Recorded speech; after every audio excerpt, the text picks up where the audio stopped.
I had quite a few people ask me, how am I getting plump lips? I'm going to let y'all in on my little secret, and it's clinically tested. I love it.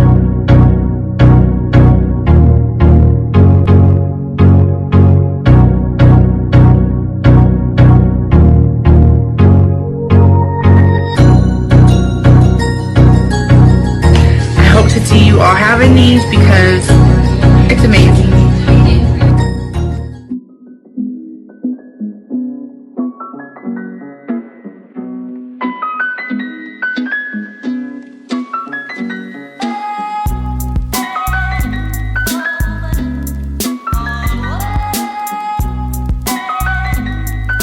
The CandyLipz Lip Plumper is a one-of-a-kind. It is a hand-operated lip enhancer powered by an ancient Chinese cupping suction technique that uses negative pressure to enlarge the lips. CandyLipz has a flexible silicone bladder built with a specific firmness, safe for lip enhancement. This element allows users to compress and release the plumper at comfortable levels. Lips are enhanced in compartmentalized fixed volume. CandyLipz has a built-in patented extreme lip shaper system designed to work on 15 anatomical lip zones, including the philtral column and corners of the mouth. You can create two fun looks, single-lobed and double-lobed. The double-lobed look creates a cute dent on the lower lip. The central platform has many functions. It compartmentalizes the upper and lower lips. It is a blocker holder, allowing users the option to work on each lip separately if desired. The central platform is necessary for evening out grooves along the underside of the upper lip, and it keeps the top of the lower lip from overexpanding. The upper chamber has a curvaceous arch which includes the formation of the cupid's bow. The back wall and slit reduce negative pressure strength. These elements slow the enlargement process as the upper lip tends to expand faster than the lower lip. CandyLipz is not a tube. Engineered elements work in concert, guiding the lips to form beautifully and smoothly in each and every lip enhancement session. Fun and easy to use anytime and anywhere.